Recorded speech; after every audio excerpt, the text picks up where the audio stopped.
Salut les gars, bienvenue sur Achumekato, l'équipe de France de football éliminée de l'Euro 2024. Le débrief, c'est tout de suite.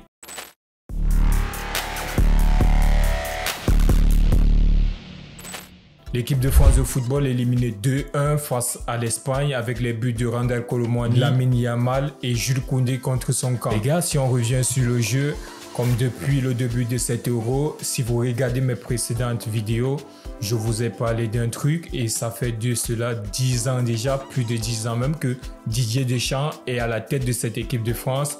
Il y a un seul constat, le jeu proposé. Les gars, nous avons une génération aujourd'hui en France de joueurs assez talentueux, mais qui ne sont pas compatibles avec un jeu proposé par le sélectionneur. Didier Deschamps, il avait complètement ou alors volontairement décidé d'adopter un jeu défensif pour cette équipe de France-là et c'est comme ça qu'il évolue depuis des années. Si on remonte en 2018, les gars, le constat il est pareil.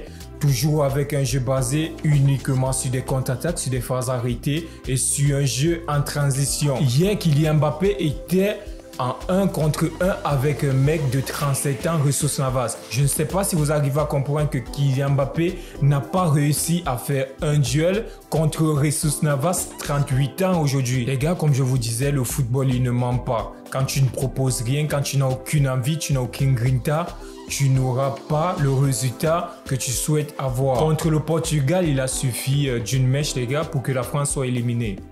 D'une simple mèche, d'un pénalty raté de Joao Félix pour que la France passe. C'est incompréhensible d'avoir le meilleur joueur du monde dans ton équipe et proposer ce style de jeu-là. Tu as un milieu de terrain, Adrien Rabiot, N'Golo Kanté, Tchouaméni, Kamavinga sur le banc, avec Warren Zaïre Emery sur le banc, sur plus Fofana. Les gars, c'est impossible et c'est incroyable de jouer sur des phases arrêtées, sur des contre-attaques, sur des attaques placées. C'est vrai, on va parler de la méforme de Kylian Mbappé, d'Antoine Griezmann, oui c'est vrai.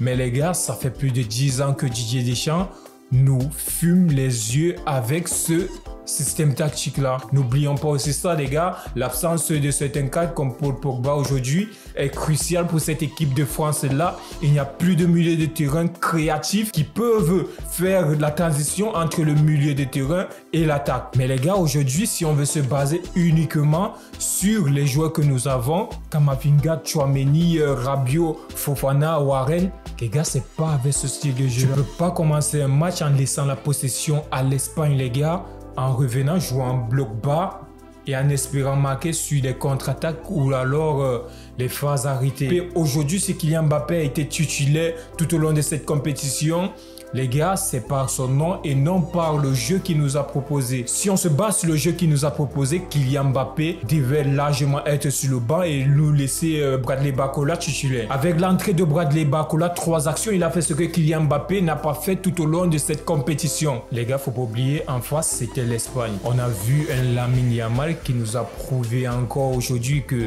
là, évidemment, il a pris son Golden Boy, meilleur joueur potentiellement de cette compétition.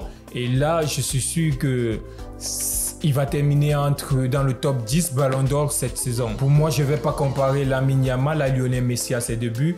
Il y a une grande différence. Quand tu vois le jeu, le toucher de balle, tu sais que Lamine Yamal, il a du talent, mais ce n'est pas un génie comme Léo Messi. L'Espagne aujourd'hui avec ses deux fusées, Nico Williams, Lamine Yamal, les gars, c'est très chaud quand on voit aussi le milieu de terrain avec les joueurs qui arrivent. Et la grosse compétition de Rodri et Fabian Ruiz. Les gars, Fabian Ruiz, en vrai, je sais pas ce qu'il a mangé durant cet Euro, mais là, il nous sort le Fabian Ruiz du Napoli avec le milieu de terrain, Zielinski et Alan Nancis.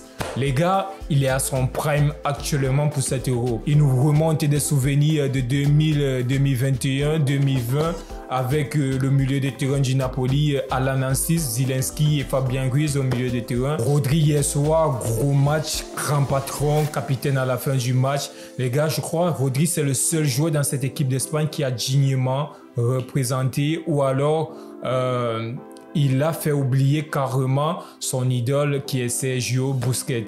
Les gars, cette équipe d'Espagne, moi je crois pour les 5 à 10 prochaines années, ça pourrait être le top 3 ou le top 5 avec la France, l'Angleterre et aussi potentiellement le Brésil pour les nations qui risquent de conquérir un peu sur le plan mondial. Et donc, on attend voir les finalistes, les gars, mais pour moi, Portugal éliminé, France éliminée, la compétition n'a plus cette même saveur-là.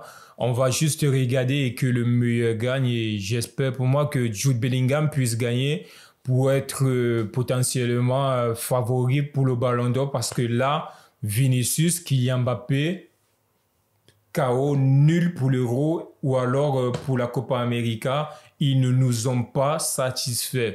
Et j'espère, les gars, ça c'est une parenthèse, que Kylian Mbappé, il va bien se reposer et revenir pour la nouvelle saison en super forme. Si ce qu'il a fait pendant cet Euro, il le reproduit à Madrid, les gars, vous avez vu ce qui est arrivé à Hazard. Vous avez vu comment la carrière de Hazard s'est terminée. Les gars, au Real Madrid, si tu ne prouves pas, tu es sur le banc. Si tu ne donnes pas de ton énergie, si tu n'as pas cette grinta espagnole-là, les gars, Kylian Mbappé, je ne le souhaite pas, mais il peut être un gros flop pour le Real Madrid. Les gars, merci d'avoir regardé cette vidéo. On se retrouve pour un prochain débrief. Si tu as aimé la vidéo, laisse un like, commente et partage. Et surtout, abonne-toi à Tumécato. Let's go!